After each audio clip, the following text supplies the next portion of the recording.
Right, so when you've got all the outside done and you have checked that your yellow valve under the seat is in the horizontal position, we come above the door to the power distribution centre.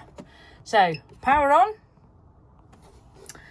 Okay, so currently we've got 13.8 volts coming into the caravan. That's because we're on mains.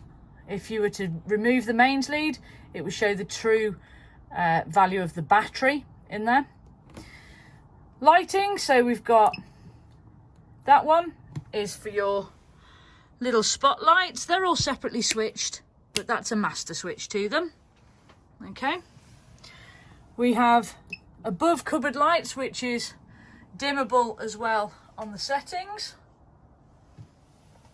And this one here is your awning light with the little, shows you it's on when the little blue light's on, which is just above your door. So the first thing we need to do is to get some water into the system and make sure there's no airlocks. So we press the pump button and you will hear the pump just kick in, just because it's pressurizing. So first thing we need to do is get some cold through. So cold tap on, clear any air. When it's coming through nice and steadily, turn it off. Then over to the hot.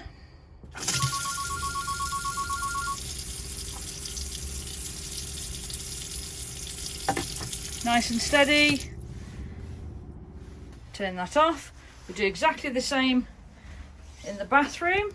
So cold first, and then hot.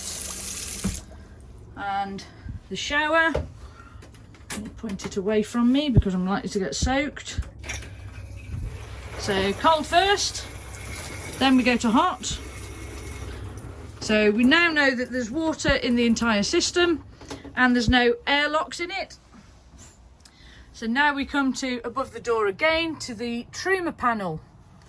So this button here is your main button. It's a button, press button, and it turns left and right. So hold it on. So there's 4 things you need to look at here. So you've got room heater, water heater, power source, and fan speed. Okay, it's not 2230. So press it. Whatever's flashing is what you're going to change. So we'll select the power for the heating, for the caravan, and then we'll turn it left and right. The maximum temperature is 30. I'm going to put it to 30 because it's quite cold this morning. Click to select. Move to the right. That means water heating. So we're currently on hot. You can go eco, hot, or boost.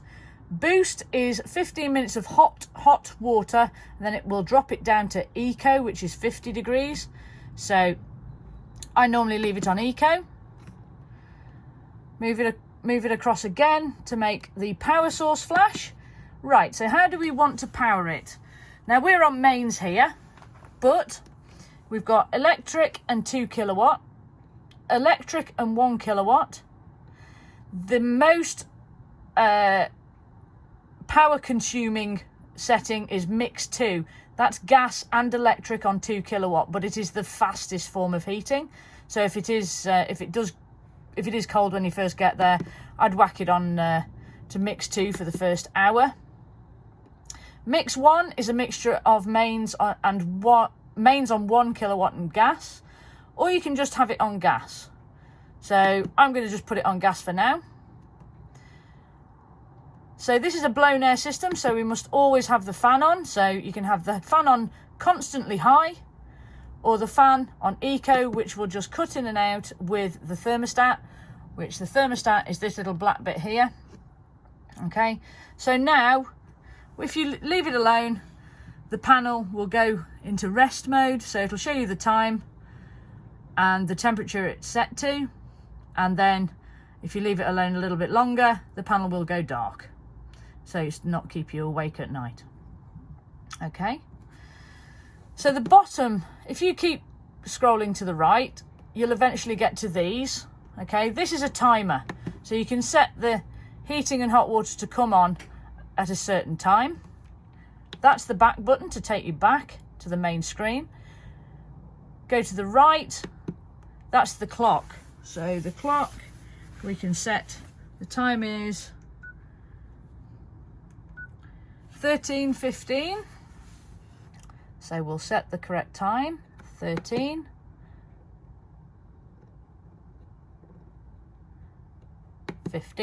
Okay, so that, now when the page goes back to its rest position, it will flash up with the correct time. The little spanner on the right hand side is for workshop use, really. It's there we go. Okay, so now the heating will get up to 30 degrees, and the water temperature will go to eco, so it will get to 50 degrees. Okay, so you need to leave that a good half an hour and then test the temperature of your water, and you'll feel your heating kick in. Okay, so that's your heating and your hot water done.